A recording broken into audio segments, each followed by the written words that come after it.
Humbled Holland 5-1 হার আর্সেনালে, দিশে হারা Manchester city, রিয়ালের হারে ত্রিমুখী লড়াইয়ে জমজমাট লা লিগা, রোসোনেরি নেরাৎসুরি ড্র, নাপোলিকে নোয়ালো রোমা, উসমান দেমবেলে যেন বোমা, বুন্দেসলিগায় বায়ার্নি টপ। তবে সেটাই কি সব? শনি রবির ফুটবল শেষে চলুন আমরা কথা বলি ফুটবল পাঁচমিশালি, যা আপনি দেখেছেন, যা হয়তো মিস করে গেছেন, সবকিছুই 5 পয়েন্টে। Number 1, stay humbled. Arsenal versus Manchester সিটির ম্যাচ আপনি দেখেছেন এবং সেই জায়গায় আপনি অনেকটা সময় বোধহয় ভেবেছেনও যে ম্যানচেস্টার সিটি বোধহয় আর্সেনালের সঙ্গে লড়াই করছে, যদিও শেষ পর্যন্ত সেই লড়াইয়ের ছিটে ফোটাও খুঁজে পাওয়া যায় নাই।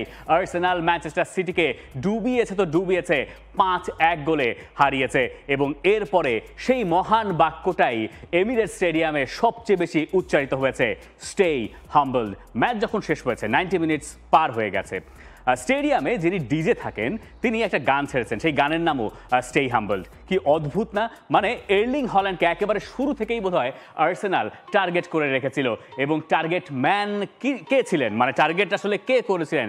গ্যাব্রিয়েল মাগালেস। আপনাকে একটু ফিরিয়ে নিয়ে যাই সেপ্টেম্বর মাসে, যখন এই দুই দল মুখোমুখি হলো, 2-2 গোলে ওই ম্যাচটা ড্র হয়েছিল।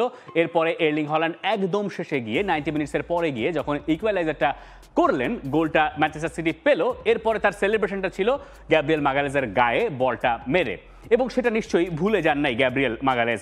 যখন ম্যাচের শুরুতেই আর্সেনাল এগিয়ে গেল, এরপরে এই ছিল গ্যাব্রিয়েলের সেলিব্রেশন। মাঝ মাঠে তখন এর্লিং হল্যান্ড তাকিয়ে দেখছেন, মার্টিন ওডেগার ওপাশ দিয়ে গোল দিয়েছেন, আর এই জায়গায় তাকে ঘিরে ওই মজাটুকু নিতে ছাড়েন নাই গ্যাব্রিয়েল।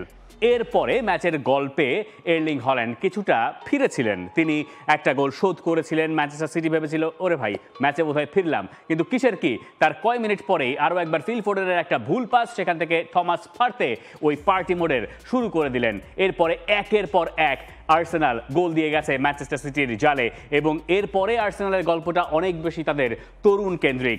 এই ম্যাচটাকে আপনি এক অর্থে বা মোটা দাগে বলতে পারেন যে আর্সেনালের তরুণ ভার্সেস ম্যানচেস্টার সিটির বুড়োদের বুড়িয়ে যাওয়া পারফরমেন্সের হিসেবে। কিভাবে? যে দুজন গোল করলেন আর্সেনালের হয়ে, দুজনই টিনএজার, একজন ননিয়ারি, তারও আগে লুইস কেলি। লুইস কেলির অবশ্য একটা মজার ঘটনাও আছে। আগের সপ্তাহে ওলভসের বিপক্ষে তিনি রেড কার্ড দেখেছিলেন, সেই রেড কার্ড নিয়ে মিকেল আর্তেতা ম্যাচ শেষে অনেক কমপ্লেইন করেছিলেন।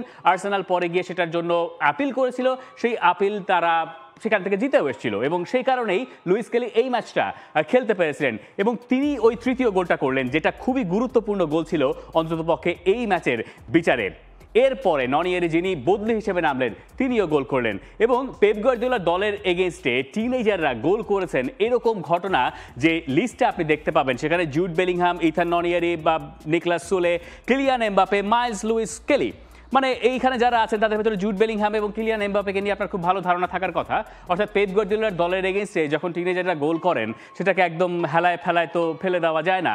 আর্সেনালের এই যে তারুণ্য, আর্সেনালের যে জেনজি প্রজন্ম, তারাই আসলে আর্সেনালকে এই ম্যাচটা বের করে এনে দিয়েছে। যদিও শেষে গিয়ে কাই হাভার্টজ গোল করেছেন বা শুরুর দিকে যারা করেছিলেন, এটা একটা অংশ, কিন্তু আর্সেনালের তরুণরা ম্যানচেস্টার সিটির বুড়োদেরকে পুরো ম্যাচ জুড়ে ভুগিয়েছে এবং ওই জায়গাতেই স্টে হাম্বলটা আরও বেশি বিনোদন জুগিয়েছে। এই জায়গায় যদি ম্যাচের গল্প যখন শেষ হচ্ছে, তখন শেষ পর্যন্ত স্কোর লাইন ছিল এইরকম, অর্থাৎ 5-1। অথচ পেপ গার্দিওলার দল এর আগে 5টা গোল প্রিমিয়ার লিগে হজম করেছিল একবারই, 2020-এ লেস্টার সিটির বিপক্ষে। এইটাকে আপনি বলতে পারেন প্রিমিয়ার লিগে ম্যানচেস্টার সিটির সেই যে 8-0 গোলে হার, মিডলসবরোর কাছে কুখ্যাত হার, যে সময় আবুধাবি টাকাও ছিল না 2008 সালে, এরপরে তাদের সবচেয়ে বড় ব্যবধানের হার অন্তত পক্ষে প্রতিপক্ষের মাঠে। তবে এই জায়গাতেই গল্প শেষ নয়, এই জায়গায় এর্লিং হল্যান্ডের নিস্তার মেলে নাই। যদিও এর্লিং হল্যান্ড একটু খোঁচা মেরেছেন, এর পরের ছবিটা দেখলে সেটা বোঝা যাবে। ম্যাচ শেষ, তখন এর্লিং হল্যান্ড গ্যাব্রিয়েল মাগালেসকে দেখাচ্ছেন তার ওই হাতের ব্যাজটা, যে ব্যাজটার রং সোনালি অর্থাৎ গোল্ডেন, এবং আর্সেনালের ডিফেন্ডারের হাতেও ওই একই ব্যাজ আছে, কিন্তু ওই ব্যাজটার রং সোনালি নয়, কারণ ডিফেন্ডিং চ্যাম্পিয়ন তো এর্লিং হল্যান্ডের দল ম্যানচেস্টার সিটি। তিনি মনে করিয়ে দিচ্ছেন যে কোনো টাইটেল তোমরা এখনো পর্যন্ত জেতো নাই।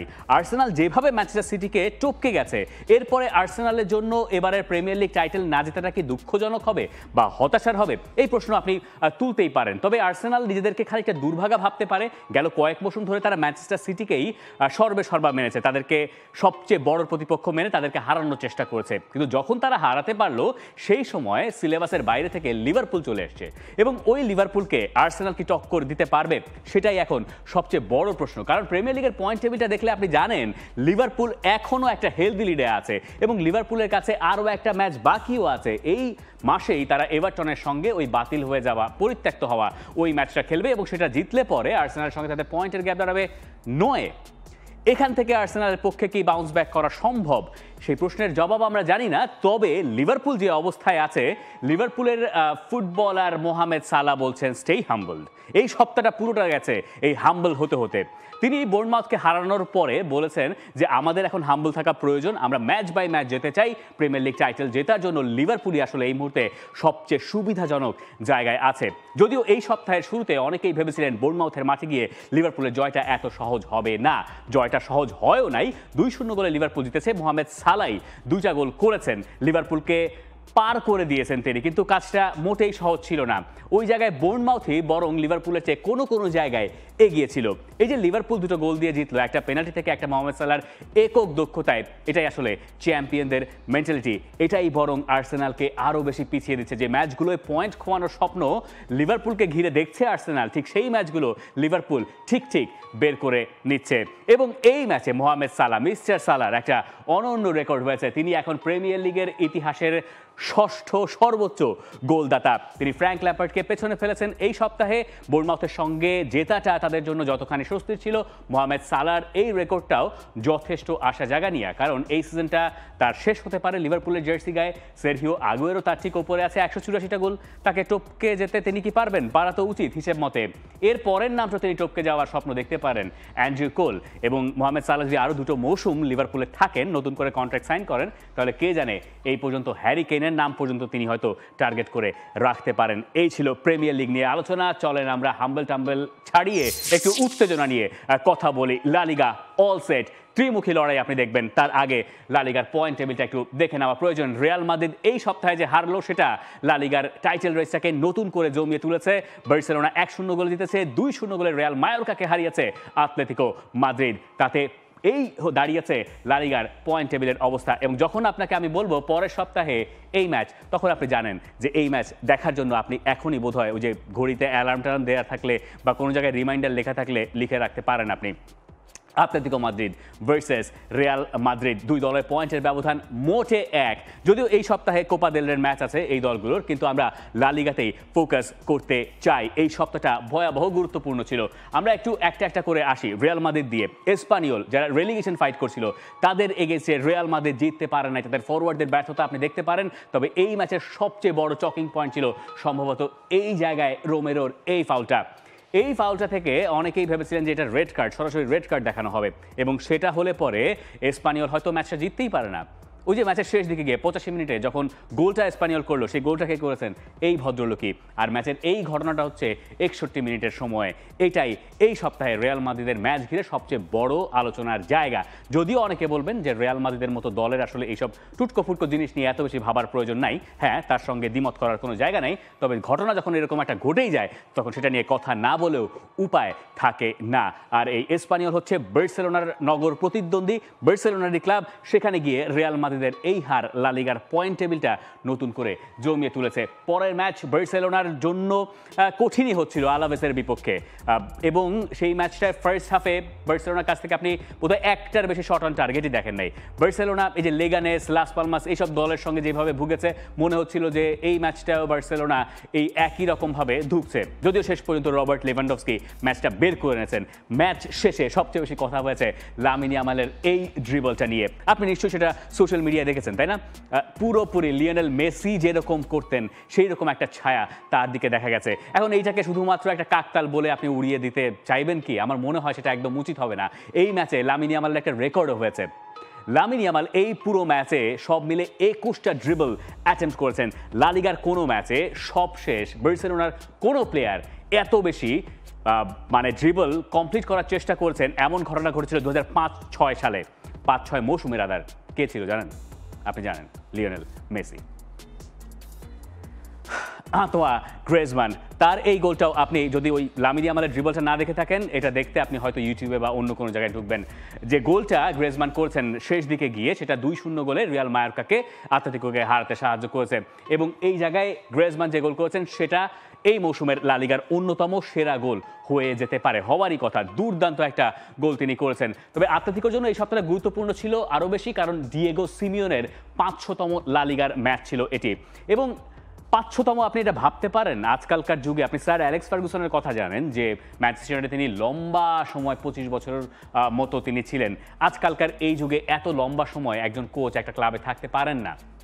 তার পেছনে অনেক সাফল্য ব্যর্থতার গল্প থাকে, অনেক রকম পলিটিক্স থাকে, অনেক কিছুর কারণে সেটা আর হয়ে ওঠে না। বা অন্য কোনো বড় ক্লাবেও অনেক সময় কোচরা চলে যান। আতলেতিকো মাদ্রিদও বড় ক্লাব, কিন্তু ডিয়েগো সিমিওনের 500তম ম্যাচের এই ডেটাগুলো দেখলে দুটো লা লিগা টাইটেলের দিকেই আপনার সবচেয়ে বেশি নজর যাওয়ার কথা, তাই না? এবং অনেকেই হয়তো ভাববেন যে সিমিওনের দল এবার বার্সেলোনা এবং রিয়াল মাদ্রিদের খানিকটা দুর্বলতার সুযোগ নিয়ে লা লিগার টাইটেলটা জিততে পারে। আপনাদের অনেকের মনে থাকার কথা যে যখন লা লিগার হাফওয়ে পার হলো, অর্থাৎ 19 ম্যাচ শেষ হলো, তখন আতলেতিকো মাদ্রিদ সবার ওপরে ছিল। এবং ওই সময় আপনাদেরকে একটা স্ট্যাট বা ডেটা বলেছিলাম যে এরকম ছিল ব্যাপারটা, যে 19 ম্যাচ শেষে বা লা লিগার হাফওয়ে শেষে যে 3বার ডিয়েগো সিমিওনের দল সবার ওপরে ছিল, সেই 3বারই আতলেতিকো মাদ্রিদ লা লিগা জিতেছে, একবার প্লেয়ার হিসেবে আর 2বার কোচ হিসেবে। আর এবার বলছি নতুন আরেক তত্ত্বের কথা। সেই তত্ত্বটা হচ্ছে এরকম, এখন পর্যন্ত লিগে 22টা ম্যাচ গেছে, 11টা ক্লিনশিট রেখেছে আতলেতিকো মাদ্রিদ, আর সব মিলে তারা গোল কনসিড করেছে 14টা। এরকম ঘটনা সবশেষ ঘটেছিল ঠিক 22 ম্যাচ শেষে, ঠিক একই সংখ্যা 11 আর 14, 2020-21-এ ওইবার লা লিগা জিতেছিল, 2021-এ রাদার ওইবার লা লিগা জিতেছিল আতলেতিকো মাদ্রিদ, ডিয়েগো সিমিওনের দল।